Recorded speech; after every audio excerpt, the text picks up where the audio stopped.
அனைவருக்கும் வணக்கம். சுவையும் நலமும் அறிவோம் வலையொலிக்கு உங்களை அன்போடு வரவேற்கிறேன். இன்றைக்கி நம்ம சேனலில் ரொம்பவே ஸ்பெஷலான மிளகு பொங்கல், ஐயர் வீட்டு ஸ்டைலில் கோவிலில் கிடைக்கிற மிளகு பொங்கல் எப்படி செய்கிறதுன்னு சொல்லி பார்க்க போகிறோம். அதற்கு முதல்ல நம்ம பாசிப்பருப்பும் அரிசியும் அளந்து எடுத்துக்கலாம். நீங்கள் அளக்கிறதுக்கு ஏதாவது ஒரு டம்ளர் இல்லை மெஷரிங் கப் ஒரே கப்பாக யூஸ் பண்ணுங்கள். 1:3 ரேஷியோவில் தான் நம்ம பாசிப்பருப்பும் அரிசியும் சேர்க்க போகிறோம். இப்போ நான் அரை கிளாஸ் பாசிப்பருப்பு சேர்க்குறேன். 1.5 கிளாஸ் பச்சரிசி சேர்க்குறேன். நீங்கள் பச்சரிசி, சாப்பாட்டரிசி அல்லது பெரிய அரிசி கூட நீங்கள் சேர்த்துக்கலாம். ஆனால் பச்சரிசியாக சேருங்க. பச்சரிசியில் தான் வழுவழுப்பு தன்மை இருக்கிறதுனால பொங்கல் நல்லா குழஞ்சி நல்லா வரும். இப்போ நம்ம எடுத்துக்கிட்ட பாசிப்பருப்பை அப்படியே ஒரு கடாயில் போட்டு லேசாக வறுத்துக்கலாம். நம்ம கையில் இப்படி எடுத்து பார்க்கும்பொழுது பிடிக்க முடியாமல் சூடாகணும். அந்த அளவுக்கு வந்தால் போதும், சிவந்து வரணும்னு அவசியம் இல்லை. சில பேர் பாசிப்பருப்பு வறுக்காமையே போடுவாங்க. ஆனால் வறுக்கும் பொழுது ஒரு ஸ்பெஷல் வாசனை இருக்கும், அதுக்காக தான் நான் வறுத்து போடுறேன். இப்போ அந்த அடுப்பை ஆஃப் பண்ணிவிட்டு பாசிப்பருப்பு சூடுலேயே அரிசியையும் சேர்த்துக்கலாம். 1.5 கிளாஸ் அரிசி. லேசாக அந்த சூட்டோடு இந்த அரிசியையும் பிரட்டி விட்டுருங்க. அரிசி லேசாக சூடானால் போதும். இது வரைக்கும் நம்ம அரிசியும் பருப்பும் வாஷ் பண்ணலை. இப்போ நல்லா கழுவி எடுத்துக்கலாம்.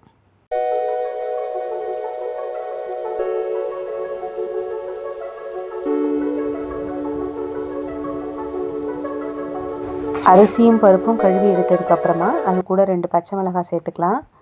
இந்த பச்சை மிளகாய் ஒரு ஃப்ளேவருக்காக தான் சேர்க்குறோம், வேண்டான்னா நீங்கள் விட்டுடுங்க. தண்ணி அது போல் 1க்கு 4 ஊற்றுறோம். நீங்கள் 5 கூட ஊற்றிக்கலாம்.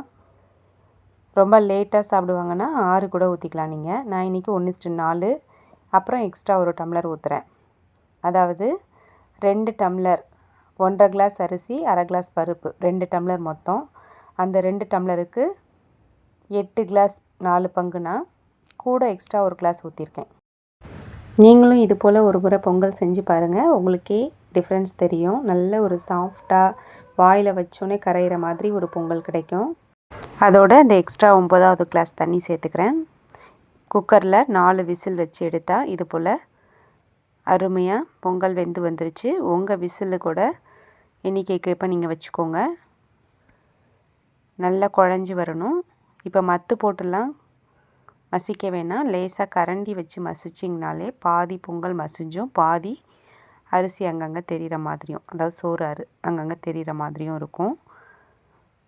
அந்தளவுக்கு மசிச்சு விட்டுக்கோங்க. உப்பு கரெக்டாக இருக்கான்னு பார்த்துக்கோங்க. பத்தலைன்னா இந்த ஸ்டேஜில் சேர்த்துக்கலாம். இதுக்கு ஒரு அருமையான தாளிப்பு கொடுக்கலாம்.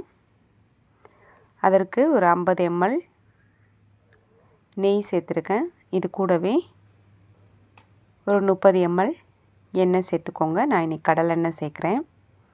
எப்போவுமே நாங்கள் கடலெண்ணெய் தான் சமையலுக்கு பயன்படுத்துகிறதுனால கடலெண்ணெய் சேர்த்துருக்குறேன். நெய்யும் எண்ணெயும் சேர்ந்து நீங்கள் தாளித்து கொடுக்கும்போது அது ஒரு டெக்ஸ்சர் நல்லாயிருக்கும். இல்லை வெறுமே நீங்கள் நெய் மட்டும் போடுறதுனாலும் போட்டுக்கலாம்.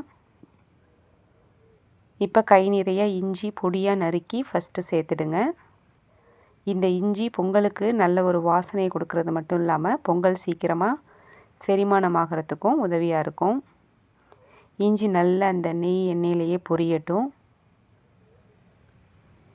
ஓரளவு இஞ்சி நல்லா பொரிஞ்சதுக்கப்புறமா அது கூட 1 ஸ்பூன் மிளகு சேர்த்துக்கோங்க. நீங்கள் முழு மிளகு சேர்த்துக்கலாம், இல்லை 1-2 தட்டி கூட சேர்த்துக்கலாம். அடுத்தது சீரகம் ஒரு 1.5 ஸ்பூன் சேர்த்துக்கோங்க. அந்த ஜீரகத்தோட வாசனை தான் பொங்கலுக்கு நல்ல ஒரு டேஸ்ட்டு கொடுக்கும். இது கூடவே பெருங்காயத்தூள் ஒரு அரை டீஸ்பூன் சேர்த்துக்கோங்க. இதுவும் வயிறு வலி இல்லாமல் ஈஸியாக பொங்கல் செரிமானம் ஆகிறதுக்கு உதவியாக இருக்கும். வயிற்றில் கேஸ் சேராமல் இருக்கும்.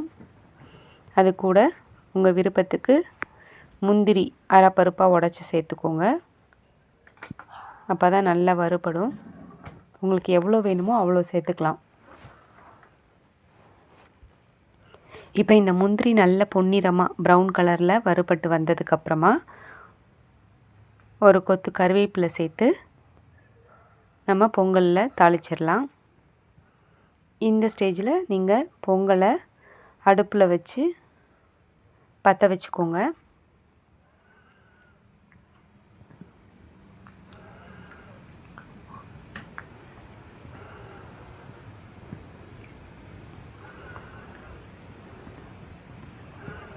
இந்த தாளிப்பை அப்படியே பொங்கலில் கொட்டிடுங்க. ரொம்ப அருமையான வாசனையோட சாப்பிட தூண்டுற ஒரு அருமையான பொங்கல். இப்போ ஃப்ளேமை ஆன் பண்ணி இந்த தாளிப்பு அப்படியே பொங்கலுக்குள்ளே போகிற மாதிரி கிளறி விடுங்க லேசாக. இந்த தாளிப்போட வாசனை பொங்கலோட எல்லா பகுதிக்கும் பரவுற மாதிரி நல்லா கிளறி விட்டுட்டு 2 நிமிஷத்தில் ஆஃப் பண்ணிடலாம். அவ்வளோதான். இப்படி ஒரு பொங்கல் நீங்கள் கண்டிப்பாக வீட்டில் ட்ரை பண்ணியிருக்க மாட்டீங்க. அவசியம் மறக்காமல் இந்த ரெசிபி செஞ்சு பார்த்துட்டு எப்படி இருந்துச்சுன்னு எனக்கு கமெண்ட்டில் சொல்லுங்கள். இப்போ இதுக்கு ஒரு சூப்பரான பாசிப்பருப்பு சாம்பார் செய்கிறது எப்படின்னு பார்க்கலாம். இந்த சாம்பாரை பொங்கலுக்கு மட்டும் இல்லை, இட்லி, தோசை கூட, ரவை தோசை கூடலாம் வச்சு சாப்பிட்டிங்கன்னா சூப்பராக இருக்கும். எங்கள் வீட்டில் எப்போவுமே இந்த பாசிப்பருப்பு சாம்பார் தான் நாங்கள் டிஃபனுக்கு வைக்கிறது. துவரம்பருப்பு சேர்ந்து செய்கிறத விட இந்த மாதிரி பாசிப்பருப்பு தனியாக போட்டு செய்கிறது உண்மையிலுமே ஒரு டிஃப்ரெண்ட்டான டேஸ்ட்டாக இருக்கும். அதுக்கு 1 கப் பாசிப்பருப்பை நல்லா கழுவிட்டு 2 பல் பூண்டு, ஒரு தக்காளி அரிஞ்சு போட்டுக்கலாம். தேவையான அளவு மஞ்சத்தூள் விட்டு 3 விசில் விட்டு இறக்கிக்கோங்க. பாசிப்பருப்பு அதிகமாக வேகக்கூடாது, 3 விசில் மட்டும் விட்டு இறக்கிக்கோங்க. இப்போ ஒரு கடாயில் எண்ணெய் விட்டு அது கூட 1 ஸ்பூன் கடுகு, 1 டீஸ்பூன் சீரகம் சேர்த்துக்கோங்க. ஒரு 2 பச்சை மிளகாய் கீறி விட்டு சேர்த்துட்டு 1 கைப்பிடி கருவேப்பிலை, நல்லா தாராளமாக சின்ன வெங்காயம் சேர்த்துக்கோங்க. சின்ன வெங்காயம் சின்ன சைஸில் கிடச்சிச்சின்னா முழுசாகவே போடலாம். இது ரொம்ப பெரிய சைஸுன்றதுனால நான் 1, 2 கட் பண்ணி சேர்த்துருக்குறேன். வெங்காயம் கண்ணாடி பழம் வர வரைக்கும் நல்லா வதக்கி விடுங்க. ரொம்ப ப்ரௌன் கலராக வதங்கணும்னு அவசியம் இல்லை. அது கூடவே நல்ல பழுத்த தக்காளி 1லேருந்து 2 தக்காளி சேர்த்துக்கலாம். நீங்கள் சீசனுக்கு ஏற்ற மாதிரி நிறைய கிடச்சிச்சின்னா நிறைய சேர்த்துக்கோங்க. இல்லைனா குறைவாக அரை தக்காளியில் கூட இந்த சாம்பார் வைக்கலாம், நல்லா தான் இருக்கும். தக்காளி ஓரளவு வதங்கினதுக்கப்புறமா மசிச்சு விட்டுக்கோங்க. இப்போ ஸ்டீம் போனதுக்கப்புறமா பருப்பை எடுத்து லேசாக மசிச்சு விட்டுக்கோங்க, ரொம்ப மசிக்க தேவையில்லை. வெங்காயம் தக்காளி வதங்கிருச்சு, தக்காளியை நல்லா நசுக்கி விட்டுக்கோங்க. இப்போ தேவையான மசாலா தூள் சேர்க்கலாம். 1 ஸ்பூன் வீட்டில் அரைச்ச சாம்பார் பொடி,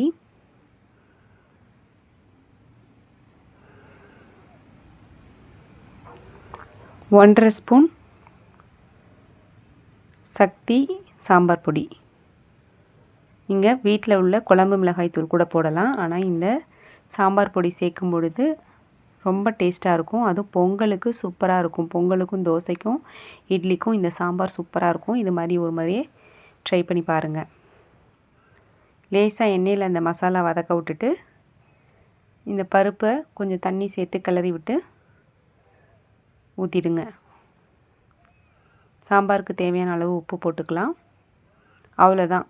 இப்போ இந்த சாம்பார் நல்லா கொதித்து வந்தோடனே ஃப்ரெஷ்ஷான கொத்தமல்லி இலைகள் தூவி இறக்கிடலாம். ரொம்ப சிம்பிளாக அல்டிமேட் டேஸ்ட்டில் ஒரு மிளகு பொங்கல் செஞ்சாச்சு. இந்த பொங்கலே பிடிக்காத குழந்தைங்க கூட சாப்பிடுவாங்க. நீங்கள் ஒரு முறை கட்டாயம் வீட்டில் செஞ்சு பாருங்கள். செஞ்சு பார்த்துட்டு உங்களுடைய கமெண்ட்ஸை மறக்காமல் எனக்கு சொல்லுங்கள். வீடியோ பார்த்துட்ருக்க நண்பர்கள் சப்ஸ்கிரைப் பண்ணாமல் இருந்தால் தயவுசெய்து சப்ஸ்கிரைப் பண்ணி என்கரேஜ் பண்ணுங்கள். இந்த வீடியோவை உங்கள் ஃப்ரெண்ட்ஸ் அண்ட் ஃபேமிலிக்கு பிடிச்சிருந்தா ஷேர் பண்ணுங்கள். இந்த அருமையான பொங்கலை ஒரு நல்ல தேங்காய் சட்னி, பாசிப்பருப்பு சாம்பாரோடு சாப்பிடும்போது டேஸ்ட்டு வேறு லெவலாக இருக்கும். ஸோ இந்த வீடியோ பிடிச்சிருந்துச்சுன்னா நம்ம சேனலை மறக்காமல் சப்ஸ்கிரைப் பண்ணிடுங்க. கமெண்ட்டில் உங்களோட ஆதரவு கொடுங்க, லைக் பண்ணுங்கள். அப்புறம் உங்கள் ஃப்ரெண்ட்ஸ் அண்ட் ஃபேமிலி கூட ஷேர் பண்ணுங்கள். நன்றி.